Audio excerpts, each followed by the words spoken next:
Donc, comme nous l'avions dit la dernière fois, nous allons aujourd'hui écouter essentiellement le témoignage de la sœur Carline. Donc, sœur Carline, vous avez 40 minutes pour cette première partie, 40-45 même si possible, pour cette première partie, tant que vous êtes disponible. Voilà, vous avez la parole. Merci. Merci, frère Patrick. Je tiens à vous remercier et je dis merci à Dieu pour cette grâce infinie, parce que c'est une grâce. Et à vous encourager tous qui vous m'écoutez le message que le Seigneur vous donne en ces derniers temps, qui est la sanctification. Je dis merci à Dieu pour cela et merci pour le professeur Patricio, qui est là pour nous aider à débarrasser des choses impures, des choses qui ne glorifient pas le Seigneur. Souvent, les choses qui nous font exposer à l'impudicité, à l'immoralité, et il est toujours là, il a toujours le contrôle, il prend soin de nous. Je vous encourage à vous sanctifier. Comme moi, je n'ai pas eu la chance de le faire pendant beaucoup d'années, beaucoup de temps. Frères et sœurs en Christ, ce que je vais vous raconter, c'est une histoire que j'ai vécue.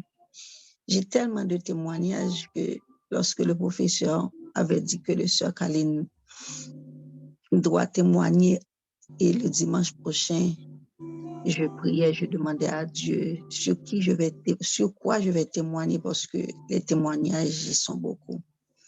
Mais j'ai dit, après plusieurs prières, maintes prières, Dieu m'a orienté sur un témoignage lorsque j'ai connu vraiment le professeur Patricio. Bien-aimé, c'est par la grâce de Dieu que j'ai obtenu la vie sauve. Le diable passe par plusieurs choses pour nous détruire.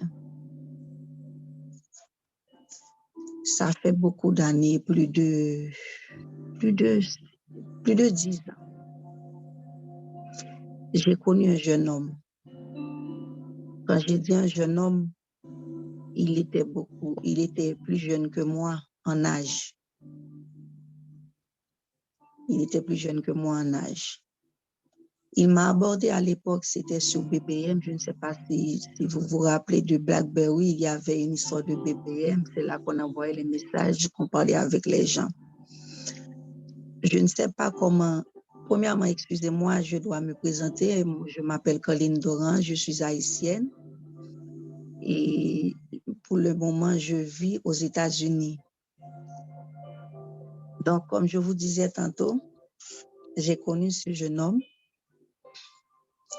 sur BlackBerry. Il m'envoie un message, je ne sais pas comment il m'a trouvé, comment il a fait parce que je ne l'ai jamais connu avant.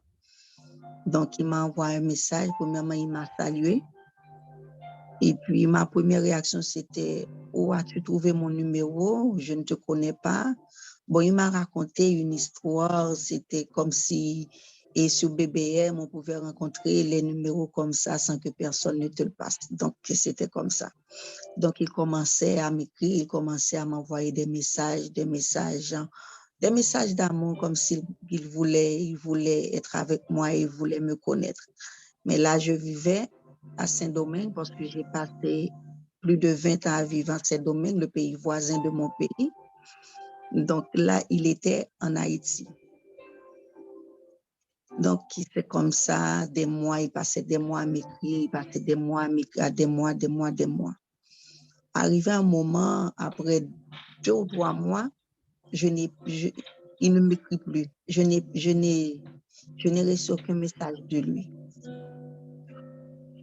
Après 5-6 mois, j'étais à l'hôpital, j'étais malade.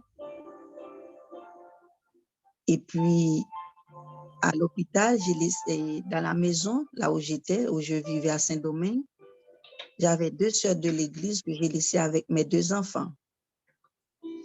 Mais j'étais internée à l'hôpital, j'étais hospitalisée. Et puis, après 6 mois que le jeune homme a cessé de m'écrire parce qu'il n'avait pas, il n'avait pas les réponses qu'il voulait, donc il avait cessé de m'écrire. Pour moi, bon, c'était fait, c'était bon.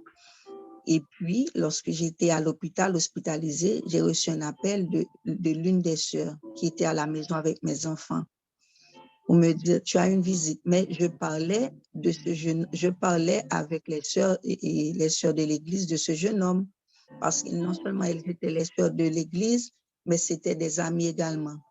Donc, je les racontais la rencontre de ce jeune homme et les messages. Donc, l'une d'elles m'appelle pour me dire, tu as une visite. Et j'ai dit, quelle visite? Et le jeune homme que tu nous parlais, il est venu chez toi. Vous ne pouvez pas imaginer comment j'étais étonnée parce que il vivait en Haïti et moi à Saint-Domingue et je ne lui ai pas donné mon adresse, on ne se parlait plus. Donc là, tout d'un coup, il a débarqué chez moi. Moi, j'étais à l'hôpital. J'ai demandé à mon ami, mais comment il a fait pour trouver ma maison? Comment il a fait pour venir chez moi? Et elles m'ont répondu, je ne sais pas, mais il est là, on a frappé à la porte. Lorsqu'on est allé ouvrir la porte, c'était lui. Donc là, j'étais à l'hôpital. Il voulait venir me voir à l'hôpital. Mais j'ai dit à mes amis, non, ne lui donne pas l'adresse, ne lui dis pas où j'étais. Je ne veux pas lui voir. Donc, après 2 semaines, je suis sortie de l'hôpital. Je suis entrée chez moi. Après 3 jours, le jeune homme est venu frapper à la porte.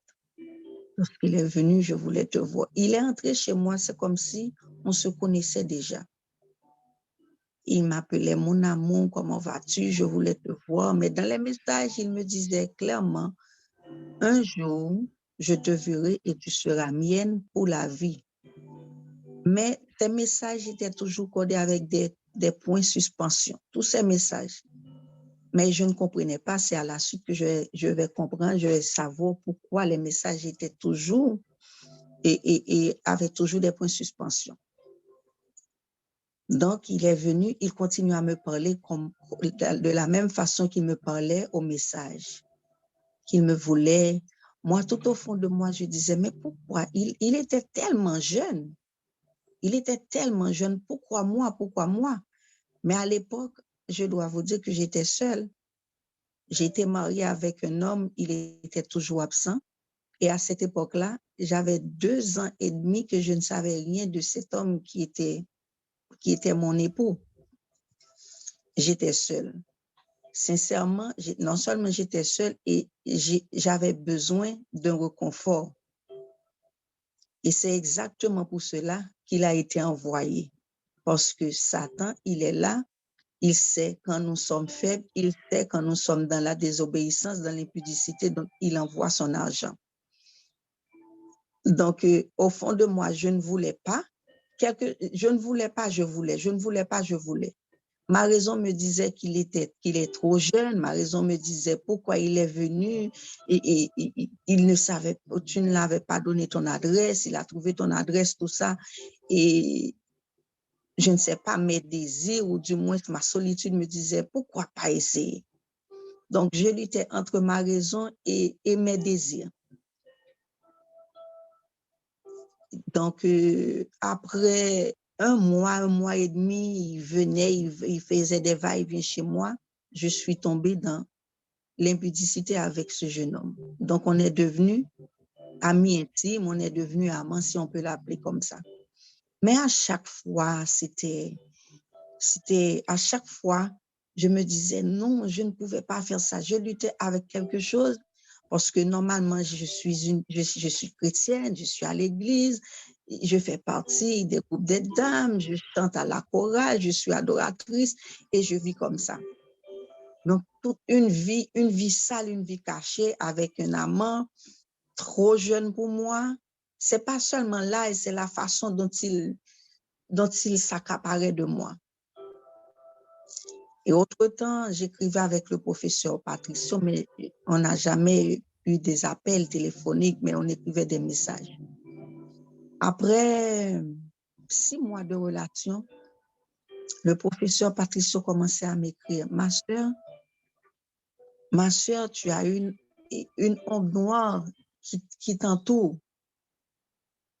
Prie plus parce que Dieu a besoin de te parler. Moi, je savais que la relation que j'avais n'était pas bonne. Et à chaque fois qu'il m'écrivait, je ne savais pas que c'était lui l'homme noir, mais je savais que j'étais dans l'impudicité, dans l'immoralité. Je savais que ce que je faisais n'était pas bon. Donc, quand tu sais que tu fais quelque chose que tu n'es pas bon, même quand on te parle, on te dit quelque chose, tu fais semblant de ne pas savoir. Donc, mais quand il me parlait de ombre noire, je ne pensais pas que c'était le jeune homme qui était près de moi. Parce que pour moi, il était tout innocent, il était plus jeune que moi, donc il ne pouvait pas être un homme noir à mes côtés. Donc, tout commençait à se balancer chez moi. L'argent ne rentrait pas, j'ai perdu mon travail. À l'église, avec sa présence dans ma vie, à l'église, je détestais tout le monde parce que lui, il me disait, il parlait tout le temps mal des gens de l'église. Une fois, il est allé à l'église avec moi, je lui ai invité. Au retour à la maison, il m'a montré des billets que les filles de la chorale lui ont passés. Et c'était une façon pour me prouver que tous les gens de l'église sont mauvais, tout ça.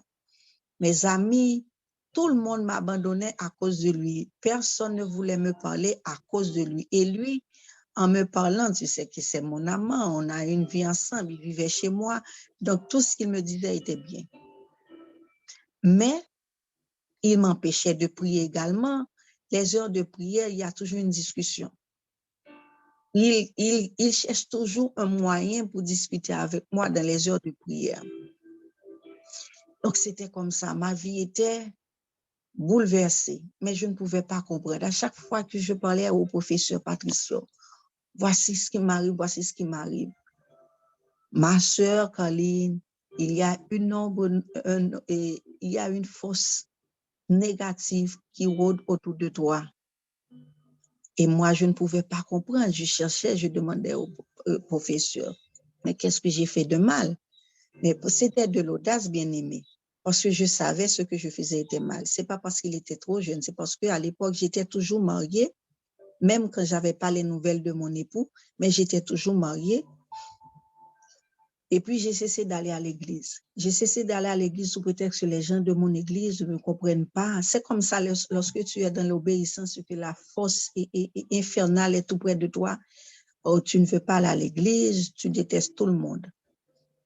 Les seules personnes que je ne détestais pas, c'était mes enfants. Il est arrivé à un moment que je ne voulais pas parler au professeur Patricio parce qu'il me disait tout le temps, il y a quelque chose qui ne marche pas chez moi. Et moi, je cherchais la raison, je me posais la question, pourquoi il dit tout le temps ça? Donc, je le parlais de moins en moins au professeur Patricio. Et puis, moi, je suis restée là avec mon amant, mais tout le temps une discussion, tous les soirs, chaque minuit, parce que moi, d'habitude, je prie minuit, 3 heures du matin ou 4 heures du matin. À ces heures-là, il y a toujours une discussion, il y a toujours un problème avec lui. Et puis, un beau jour, j'ai décidé de terminer avec la relation. Non, il ne voulait pas, je vais me suicider, tu es à moi, je ne peux pas vivre sans toi.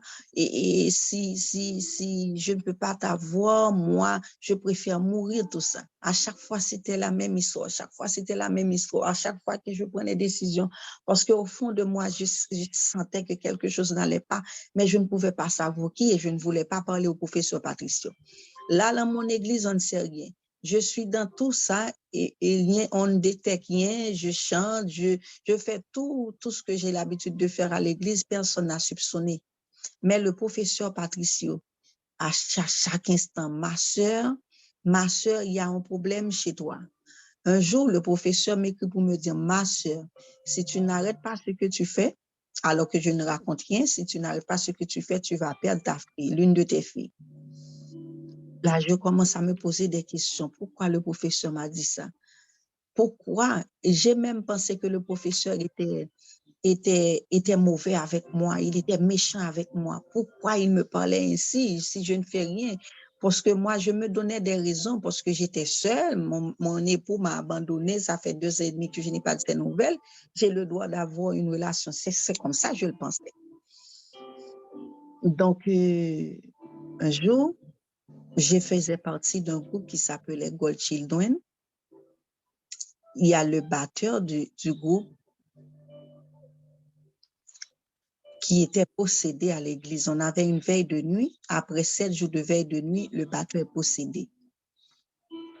Lorsque l'esprit lui possède, il est venu droit vers moi. Il me dit, Sœur Caroline, tu dois continuer à prier plus fort parce que la personne qui vit auprès de toi n'est pas ce que tu penses, n'est pas qui tu penses. Il paraît plus jeune que toi, mais il est plus vieux que toi. C'est parce que tu pries, c'est parce que Dieu t'aime que tu es encore vivant. Donc, tu dois prendre une décision. Sinon, il m'a dit la même chose que m'a écrit le professeur Patricio. Si tu continues dans cette relation, tu vas perdre l'une de tes filles. Là, je commence à me poser des questions. Je ne crois pas qu'il peut être un agent satanique pour moi. Je ne crois pas qu'il peut vouloir me tuer à la façon dont il me prouve son amour, la façon dont il est avec mes enfants. Donc, c'était difficile pour moi de croire, de penser qu'il peut être mauvais. Mauvais, oui, dans le sens, parfois, je me disais, non, il n'est pas bon pour moi parce que c'est toujours une discussion, il ne veut pas aller à l'église, il m'empêche de prier, il m'empêche d'aller à l'église, il m'empêche de parler aux gens, tout ça. Mais de là à être un agent satanique, je ne voulais pas le croire. Donc, j'ai décidé de parler au professeur Patricio. Je me rappelle bien la première fois que je lui ai parlé de ce jeune homme, il ne m'a pas répondu. Non seulement il m'a dit, ma sœur, je te l'ai toujours dit, revise tes messages, tu as un ombre noir, tu as une force négative qui t'entoure. Si tu continues, tu vas perdre l'une de tes filles. Le même message. J'ai décidé ce même jour de le laisser tomber. J'ai laissé ma maison parce qu'il savait où je vis. Je suis allée vivre avec mes enfants pendant 2 mois chez mes amis qui surveillaient mes enfants le jour où il est venu chez moi pour la première fois. Donc, lorsque je suis allée avec mes enfants, lorsque j'étais en route pour aller chez mes amis pour laisser la maison, je l'ai rencontré. Il m'a demandé où tu vas. Je lui ai dit, je vais jeûner avec mes amis pendant 1 semaine, donc je ne serai pas à la maison, donc tu peux rentrer chez toi.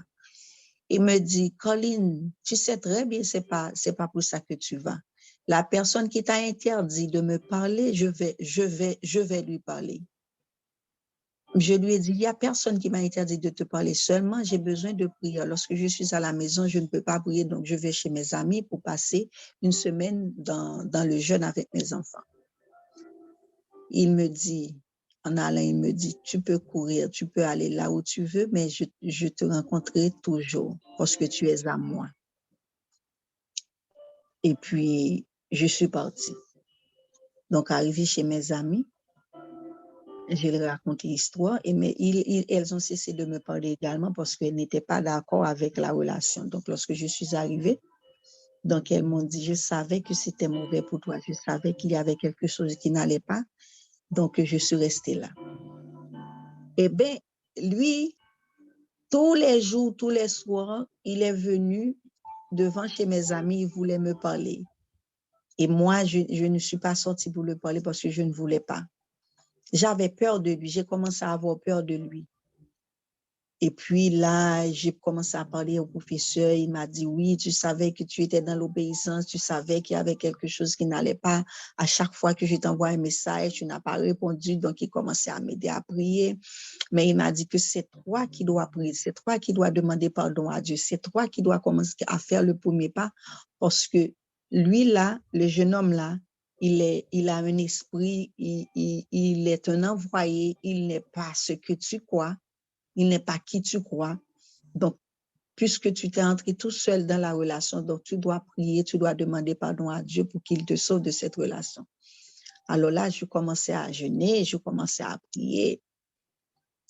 Donc un jour, après 3 jours de jeûne, je l'ai vu en rêve. Il me surveillait, il voulait me voir. C'est comme si, comme il faisait tout le temps. Donc dans le rêve, il voulait me voir. Donc je passais dans un chemin. Donc là, il m'a attrapé. Il voulait me parler, moi, je ne voulais pas lui parler. Il m'a tenu la main en me disant, non, je dois te parler, tu es à moi. Et en efforçant de me tenir la main, j'avais une bague au doigt qui s'est tombée. Et puis, il voulait prendre la bague pour me remettre au doigt. Il y a une dame qui a dit, non, tu as perdu la bataille parce que la bague s'est tombée, la bague s'est sortie de son doigt. Donc, tu l'as perdue dans le rêve. Et lorsque je me suis réveillée, j'ai expliqué le rêve au professeur. Donc, il m'a expliqué, c'est comme ça. Donc, tu étais mariée avec le démon qui était en lui sans le savoir. Donc, je luttais. Il me cherchait toujours. Je l'ai bloqué sur mon portable, sur mon téléphone. Il envoyait les amis pour me parler, tout ça. Donc, c'était dur. C'était vraiment dur parce que dans les rêves, il me cherchait. Et dans la vie normale, la vie courante, il me cherchait. Il m'envoyait des amis pour me parler, tout ça. C'était une persécution. C'était vraiment forte. Donc, j'ai passé 6 mois comme ça sans lui. À prier, je me sentais comment libre, mais j'avais toujours peur de sortir. Quand je suis sortie, il y avait quelqu'un toujours pour m'aborder, lui concernant tout ça. Il m'envoyait des vidéos qu'il était au bord de la mer, qu'il allait se suicider si je ne retourne pas avec lui, tout ça. Après 6 mois, tout était un peu calme. Après moi, c'était comme si un peu calme. Et puis, il commençait à m'écrire sur un autre numéro. Donne-moi une chance de te parler. Je sais que j'ai mal agi, je sais que j'ai un problème. Là, maintenant, il voulait m'attaquer, mais c'était le professeur Patricio qu'il voulait attaquer. Après 6 mois. Et j'aimerais me convertir à Dieu, j'aimerais aller à l'église, tout ça. Tu dois m'aider. Moi, je ne vais pas dire que c'est par pitié, parce qu'il faut être sincère. Encore une fois, c'était par solitude, j'ai accepté de lui parler. Donc, après 1 mois, on parlait au téléphone, mais tout ça, je le cachais au professeur parce que je savais qu'il n'allait pas être d'accord parce que ce qu'il voulait, c'était mon bien, c'était me sauver et sauver mes enfants également. Donc, après 1 mois, il me parlait, mais après la séparation, il était avec une autre femme. Il a failli tuer cette autre femme. Il a mis le feu dans la maison de l'autre femme, toujours à Saint-Domingue. Mais sous prétexte qu'il a mis le feu sur l'autre femme, c'était parce qu'il ne l'aimait pas, elle ne voulait pas l'admettre, elle ne voulait pas qu'il le quitte, donc il était obligé de faire quelque chose. 3 heures du matin, j'ai déménagé de la maison où je vivais avec lui, je me suis aménagée dans une autre maison. Je ne lui ai pas donné la direction. 3 heures du matin, après 6 mois, après 1 mois de dialogue au téléphone, il est revenu chez moi. Il a frappé à ma porte à 3 heures du matin. Bien-aimé, j'ai accepté, j'ai ouvert la porte, il est entré. Et on a recommencé encore. Et cela, je voulais le cacher au professeur. Parce que je me suis dit, je ne vais rien dire au professeur. Mais dès qu'il est revenu dans ma vie, il m'attaquait. Ce professeur-là, ce guide spirituel-là dont tu parles, je ne veux pas que tu lui parles. Je ne veux pas que tu lui dises que tu es avec moi. Il ne m'aime pas. Il est amoureux de toi. Il va te dire non, quitte-le. Je ne veux pas que tu es avec lui. C'est parce qu'il est amoureux de toi. Il commence à me mettre des choses à la tête. Donc, je ne voulais pas parler au professeur. Mais le professeur n'arrête pas de m'écrire, Sœur Caroline, comment vas-tu? Et j'ai vu quelque chose, j'ai vu l'une de tes filles qui est en danger. Ta fille est dans un bateau sur une mer et c'est comme si son âme, son esprit est emprisonné quelque part. Ok, professeur, ça va, je vais prier pour cela. Et je continue dans ma relation. Ça a recommencé. Ça a recommencé. Les mêmes choses, les mêmes discussions, les mêmes problèmes. Rien ne marchait pour moi. Rien ne marchait pour moi. Un jour, j'ai décidé de parler au professeur parce que tout était mal pour moi. Tout était mal. Tout allait à travers. Tout allait mal pour moi. J'expliquais au professeur pourquoi ça ne marchait pas pour moi, parce que je prie, je fais tout ce que je dois faire. Et le professeur m'a dit, Sœur Caroline, comment va ta vie spirituellement? Et à l'époque, ma vie spirituelle était à zéro, était à chaos, parce que je ne pouvais pas prier pour prier. Je devais aller dans la chambre de mes enfants. Et quand je suis dans la chambre de mes enfants, je ferme la porte à clé. Il frappait la porte. Il m'empêchait de prier. C'était comme ça. Et puis, après 3 mois que je me suis retournée avec lui, je suis tombée malade. Je me suis tombée malade d'une hémorragie. Je suis allée à l'hôpital, on me fait les analyses, on me fait les tests, tous les tests, je n'avais rien. Seulement, je n'arrêtais pas, j'avais une hémorragie qui ne s'arrêtait pas. Je prenais des médicaments, je suis entrée à la maison. Je suis malade. Mais bien aimé, même avec mon hémorragie, il voulait avoir des relations intimes avec moi. Mais à chaque fois qu'on a eu des relations intimes, après la relation, il y a toujours une odeur de poisson pourri, de viande pourrie dans la chambre. Mais c'était à chaque fois qu'on est fini d'avoir des relations intimes. Quand je lui pose la question, mais pourquoi cette odeur? Avant, il n'y avait pas cette odeur. À chaque fois, c'était toujours pareil et ça augmentait de plus en plus l'odeur de poisson pourri, de viande pourrie, une odeur désagréable. Un jour, après plusieurs mois comme ça, un jour, le professeur a fait un post. Quand tu es dans une relation avec un esprit, avec un agent satanique ou un démon, et il laisse toujours, après des relations intimes, sexuelles, il laisse toujours des odeurs désagréables, des poissons pourris, des viandes pourries. Je commence à me poser des questions parce que nous étions des gens propres. Donc, pourquoi à chaque relation, il y a eu toujours ces odeurs-là? Et quand je lui pose la question, il ne dit rien. Non, ça va, moi, je ne ressens rien. C'est toi qui sens quelque chose, moi, rien du tout. C'était toujours comme ça. Et puis, un jour, il est sorti, mais tout là, j'étais toujours malade. Malgré ça, mes bien-aimés, malgré ma maladie, je devais avoir des relations. Et à chaque fois que je termine avec des relations intimes, je pleure, je me pose la question, Dieu, pourquoi je fais ça? Pourquoi je ne peux pas arrêter? Mais c'est quelque chose qui était plus fort que moi, je ne pouvais pas arrêter. C'était plus fort. Et puis un jour, il est sorti. Je me suis tombée du lit. Mes enfants ont appelé 911. Ils sont venus me chercher à l'urgence et emmener à l'hôpital. Je suis entrée à l'hôpital avec 1 gramme de sang, bien aimé. 1 gramme de sang.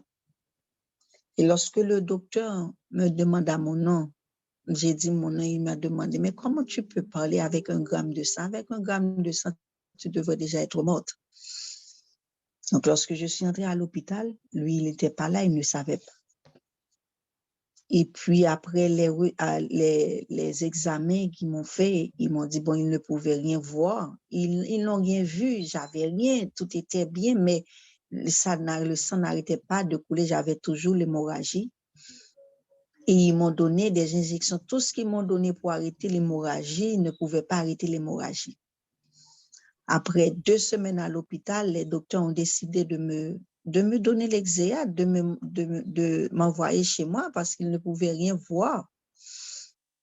Et lui, il a passé 2 semaines, je ne le vois pas, je ne sais pas où il était, il ne m'a pas appelé, tout ça.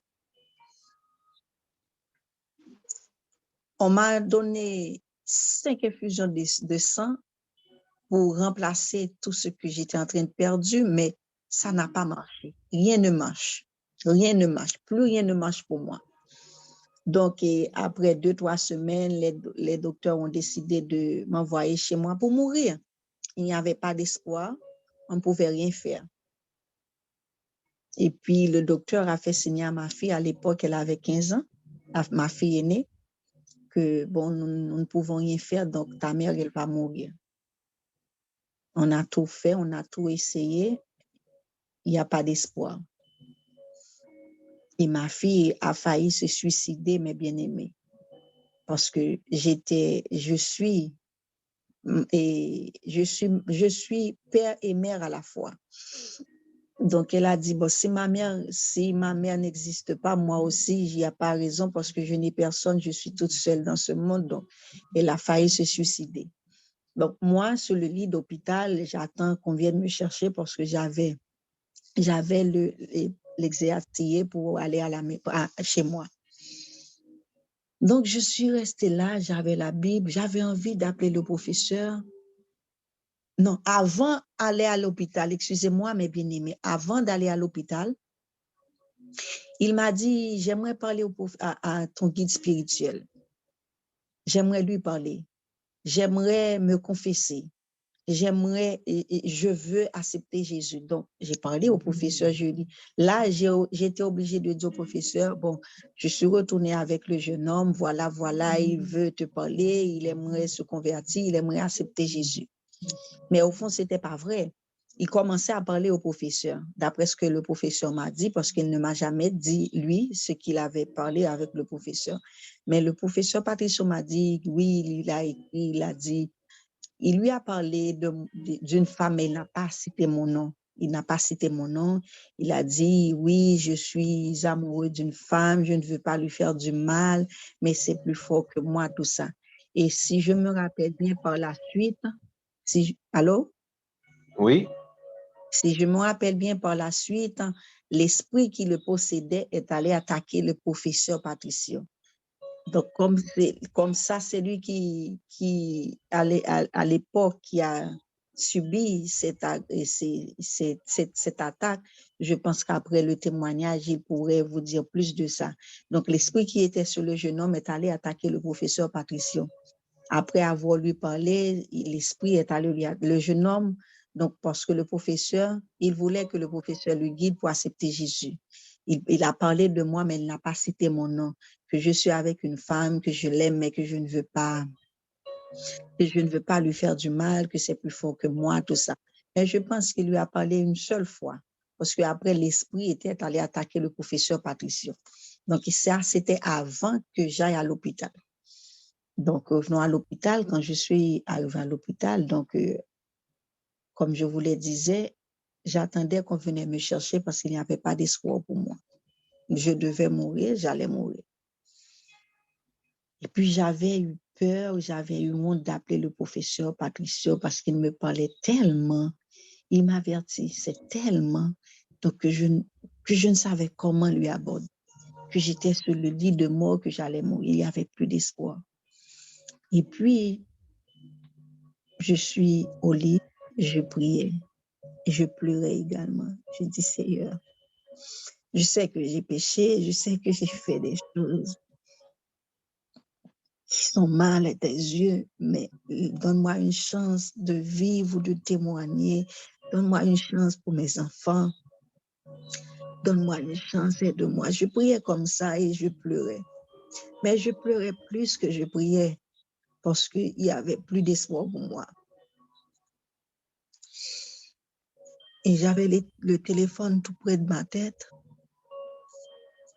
Et c'est là que je me rappelle pas si j'ai écrit le professeur ou il m'a appelé comme ça. Après la prière, non, avant, j'ai prié et je me suis endormie. Je me suis endormie et je me suis réveillée en sursaut. C'était une dame, une dominicaine. Elle est venue et elle m'a dit en espagnol, servante de Dieu. Elle m'a réveillée parce que normalement, chaque 12 heures, les chrétiens viennent à l'hôpital pour prier avec les malades. Et puis, elle m'a dit, servante de Dieu, Dieu m'a envoyé te dire, prends courage, il ne va pas t'abandonner. Et puis, je commençais à pleurer, j'ai pleuré à chaudes larmes. Et elle m'a dit, Dieu a écouté ta prière. Dieu a dit qu'il va te donner une autre chance. Elle est partie. Elle m'a dit ça, elle est partie. Et puis, d'un coup, mon téléphone a sonné. C'était le professeur Patricia. Ma soeur, comment vas-tu? Non, soeur Caroline, comment vas-tu? Et j'ai dit, professeur, je suis au lit de mort, je vais mourir. C'est la première fois que j'ai entendu la voix du professeur. On parlait souvent, mais c'était par des textes, messages, mais c'était la première fois que j'ai entendu sa voix. Il m'a appelé. Comment vas-tu? Je lui ai dit, professeur, je suis au lit de mort. Voilà, je lui ai expliqué. Il a prié avec moi. Il m'a dit, après la prière, tu vas répéter tout le temps. Jésus-Christ, je te prie de m'accompagner en ce moment, s'il te plaît. Répète ça tout le temps, après la prière. Et puis il a raccroché. Et puis je commençais à dire, Jésus-Christ, je te prie de m'accompagner en ce moment, s'il te plaît. Il était environ midi et demi. Après 1h30, tous les docteurs de l'hôpital, tous les médecins de l'hôpital sont venus vers moi.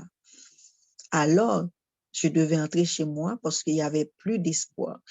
Donc, ils sont tous venus. Il faut opérer. Et ils m'appelaient Carla parce qu'ils ne peuvent pas dire Caroline en République dominicaine.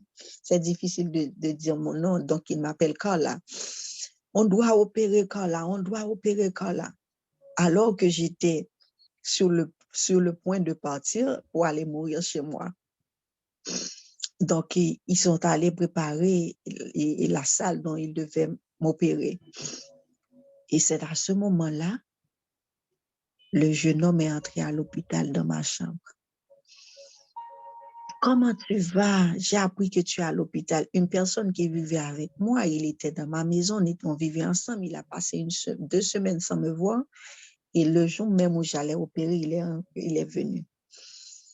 Là, à l'hôpital, bien-aimé, dans la chambre de l'hôpital, il voulait avoir une relation intime avec moi sur le lit de mort. J'ai dit non. Et j'ai appelé le secours, j'ai appelé l'hôpital. Il est parti. Donc là, on est venu me chercher, on m'a opéré.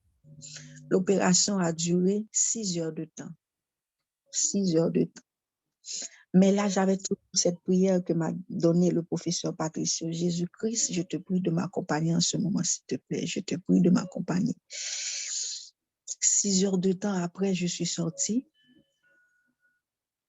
J'avais des fortes douleurs parce que on ne pouvait pas me donner un calmant parce que j'avais le cœur très faible, très, très faible. Donc, le docteur a dit, s'il me donne le calmant, ça peut arrêter le cœur parce que j'étais tellement faible.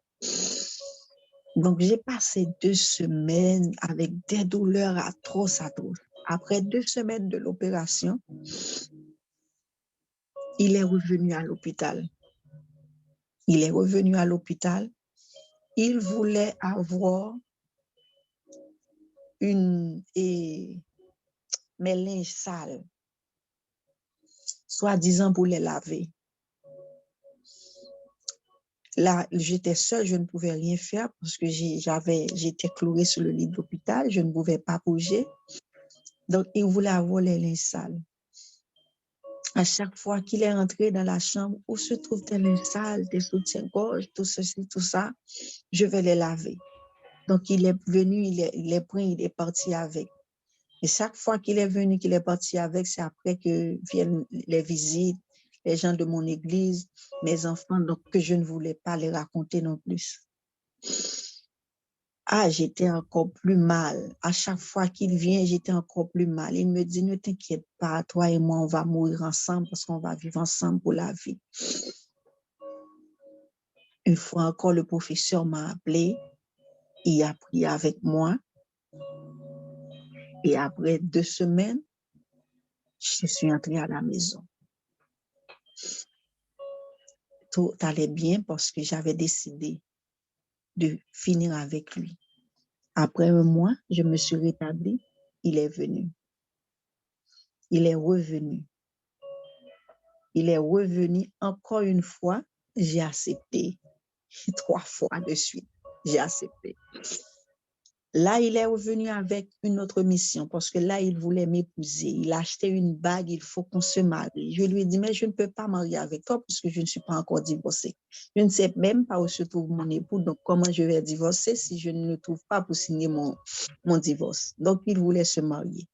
Et sa mère qui avait le même âge que moi, quand je vous dis qu'il était beaucoup plus jeune que moi, parce que j'avais le même âge que sa mère, il avait le même âge que moi, voulait à tout prix qu'on se marie, elle m'envoyait des choses, elle m'envoyait de l'argent, elle m'aimait, tout ça. Un jour, je lui ai posé la question, mais pourquoi, à mon âge et ton âge, ça ne t'ennuie pas, ça ne t'embête pas que je sois en relation avec ton fils? Non, c'est le choix de mon fils. Alors que sa mère, lui, c'est à la suite que je vais apprendre par le professeur que sa mère aussi, ils sont dans le même secte. Donc, il voulait m'épouser à tout prix. J'ai refusé, j'ai refusé. Donc là, un jour, dans un rêve, j'ai rêvé qu'il venait vers moi. Mais de là, je commençais à prier. Je ne lui faisais plus de confiance. Je sentais que j'avais un ennemi en face de moi, que je ne pouvais pas m'en débarrasser comme ça. Donc, je commençais à prier sérieusement. Et puis un jour, dans un rêve, je l'ai vu et qu'il venait vers moi. Et moi, je ne voulais pas qu'il vienne vers moi.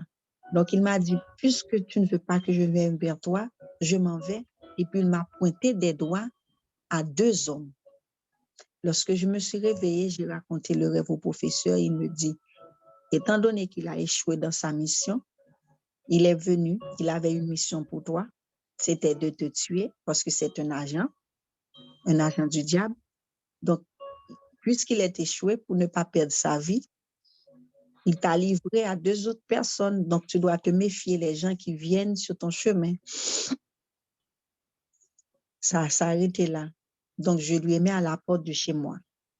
Donc, j'ai terminé avec la relation. C'est là qu'a commencé tout mon calvaire. Donc, je me suis mis à prier. Dans un autre rêve, je l'ai vu avec les mêmes gens. Il m'a pointé des doigts. Donc, je commençais à prier dans le rêve et les 2 messieurs qui venaient vers moi ont dit, puisqu'on ne peut pas aller vers lui, on va vers l'une de ses filles. Donc, lorsque j'ai raconté le rêve au professeur, il m'a dit, ma sœur, ça fait des mois, je ne savais même pas que tu étais en relation avec ton jeune homme. Je t'ai dit qu'il y a une de tes filles qui est emprisonnée quelque part sur un bateau. Donc, puisqu'il ne peut rien te faire, il a perdu la mission avec toi, donc il va attaquer ta fille. Parce que quand les agents ont des missions, ils doivent à tout prix prendre quelqu'un, sinon c'est eux qui vont passer. Et là, je me suis mis à prier parce que là, c'était la vie de ma fille qui était en jeu. Ma fille était malade. Ma fille, à chaque fois, ma fille était vraiment, vraiment malade. Je l'emmène à l'hôpital, ils n'en pouvaient rien voir. Ma fille, la deuxième, ils n'en pouvaient rien voir. Les médecins ont dit qu'elle va bien, mais quand elle est à la maison, elle ne pouvait pas se tenir debout. Elle ne pouvait pas manger, elle ne pouvait rien faire. C'est là que je me rappelle que le professeur m'avait dit que ma fille, l'esprit de ma fille était emprisonné sur un bateau. Donc, un jour, j'ai décidé d'entrer en jeûne. Le professeur m'a dit, c'est toi qui t'es mis qui t'es embarqué dans ça, c'est toi qui dois sortir toute seule. Je suis là pour te guider. Tu dois commencer par jeûner, demander pardon, demander grâce à Dieu. Je commençais par jeûner. Je fais un jeûne de 7 jours. Au bout de 3 jours, le professeur m'avait dit ça. Il va t'appeler. Il va t'avouer parce qu'il a perdu. Je commençais à prier. Au bout de 3 jours. Il était environ minuit. Bien-aimé, c'est comme on appelle ça, un tornade dans ma chambre. Je priais, et puis c'est comme s'il y avait un enfant qui entrait dans ma chambre, qui commençait les fenêtres sont ouvertes toutes seules, mes enfants dormaient, ils se sont réveillés. Maman, qu'est-ce qui se passe? Qu'est-ce qui se passe? J'avais peur, mais au fond, je sais que je devais continuer à prier. C'était très fort l'esprit qui le possédait à ce jeune homme. Tout se brisait dans la chambre, tout se brisait. Moi, je me suis mis sur le ventre avec mes enfants, je continue à prier, je continue à prier, je continue à prier. Après 1h30, tout est devenu calme et mon téléphone a sonné. Il était en Haïti. Colline, comme ça, le téléphone a sonné, j'ai répondu, Colline, qu'est-ce que je t'ai fait pour que tu me maltraites à ce point? Mais le professeur m'avait dit, s'il t'appelle, ne l'injure pas, parce qu'il va chercher à te déranger, à entrer en discussion avec toi. Je lui ai dit, mais je ne t'ai rien fait, j'étais en train de prier. Colline, pourquoi tu m'attaques comme ça? Je ne t'ai rien fait. J'ai fermé, j'ai raccroché à son nez et je me suis endormie avec mes enfants. Le lendemain, j'ai continué avec mon jeune, Mais c'était très fort, les attaques. Il m'appelait de temps en temps, il m'envoyait des messages. Tu vas mourir avec moi, tu es destiné à mourir avec moi. Le 7e jour, j'ai parlé au professeur, il m'a dit d'acheter une bouteille de l'huile d'olive. C'est ma première expérience que j'ai fait avec le professeur, de mettre la bouteille au milieu de la salle. À minuit, bien-aimé, Dieu existe. Dieu existe. Dieu existe. Dieu est réel. À minuit, ma fille allait mourir ce jour-là. Le 7e jour, ma fille, Grâce, allait mourir. J'ai terminé de prier à minuit et je me suis endormie. La bouteille était au milieu de la chambre. Ma fille a fait un cri.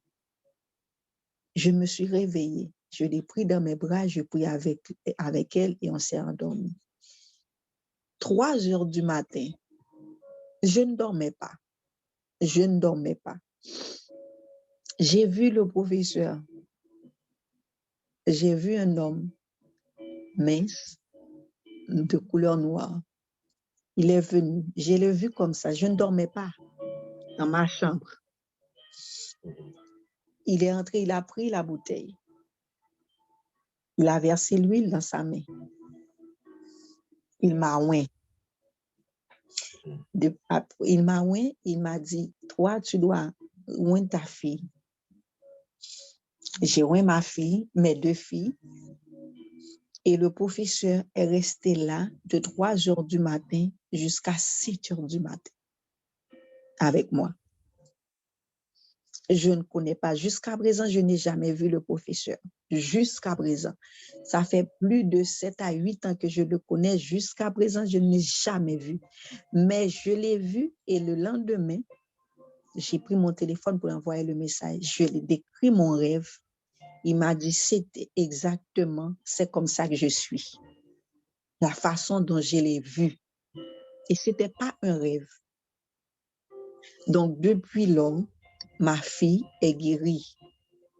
Depuis ce jour-là, elle est guérie, elle n'est plus malade, elle a été libérée. Et moi aussi, depuis ce jour-là, je me suis débarrassée de ce démon, de cet esprit malsain. Je veux vous dire, mes bien-aimés, je tiens à vous dire, Dieu est réel, il est vivant. Et c'est grâce à lui si je suis encore là. De tous mes témoignages, c'est le témoignage qui m'a plus marqué parce que je n'ai jamais pensé que j'allais cohabiter ou j'allais vivre avec un démon. Et si vous le voyez, même aujourd'hui, vous le voyez, c'est un homme, c'est un jeune homme fougueux, mais c'est un démon. Et le lendemain, après tout ça, il m'a appelé. il m'a appelé pour me dire, Caroline, et le professeur m'en avait averti, Caroline, je vais être sincère avec toi. Je vois que toi et ton guide, vous m'empêchez de dormir, vous m'empêchez de faire ma mission. Je vais te laisser en paix pour le moment, mais je vais revenir. Ça peut prendre 10 ans, 20 ans, je reviendrai pour toi. Parce que c'était sa mission. C'était sa mission. Comme il ne pouvait pas me tuer, maintenant il allait me proposer. Il m'a dit, Caroline, j'avoue que je ne suis pas celui que tu crois. Mais si toi et moi, nous nous mettons ensemble, nous ferons des exploits dans ce monde. Parce que tu es une lumière, j'ai besoin de toi. J'ai besoin de ta force et de ma force pour explorer le monde. Tu dois te mettre avec moi. Je lui ai dit, dès la première fois que tu m'as vu, tu savais que j'étais une femme de Dieu. Oui, j'ai fait des erreurs. Oui, j'ai commis des erreurs, mais je n'aurai pas d'autre Dieu, je n'aurai pas d'autre maître que Jésus-Christ de Nazareth.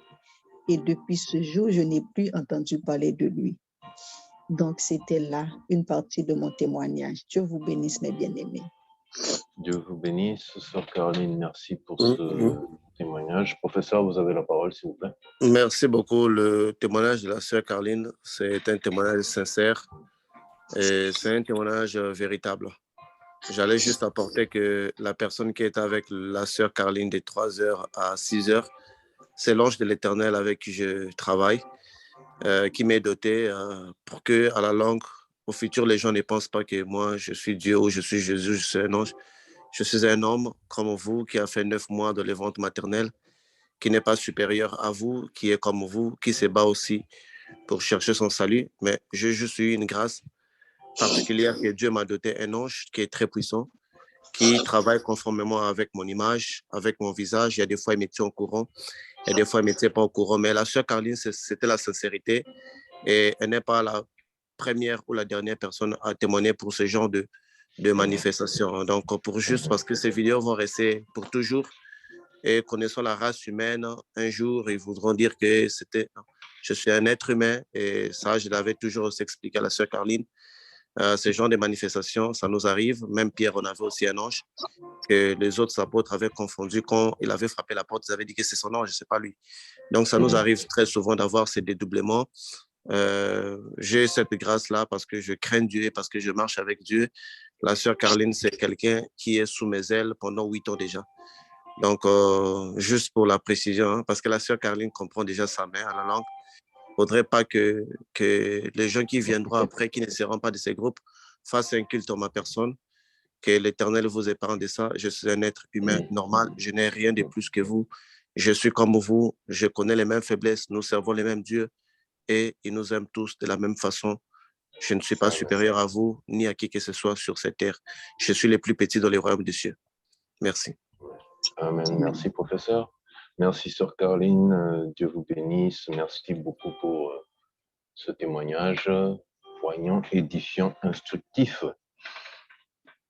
Et j'espère que, frères et sœurs, vous êtes tous richement bénis. Et nous vous encourageons, sœurs, puisque là, ce n'est qu'une partie. Je pense que nous aurons aussi, par la grâce de Dieu, la prochaine fois, la suite. Moi, ce que je voudrais vous dire, ma sœur, c'est que l'Éternel n'a pas fini, n'a pas dit son dernier mot. Donc, prenez courage, attachez-vous à lui.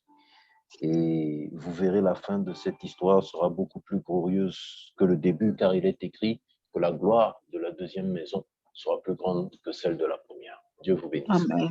Amen. Amen, Frère Patrick. Amen. Alors, nous avons déjà pris un bon moment. Donc, je propose que nous entrions dans le point de prière directement. Nous allons commencer la prière et tout d'abord, nous allons entrer dans un positionnement pour rappeler à l'Éternel. Un instant, s'il vous plaît.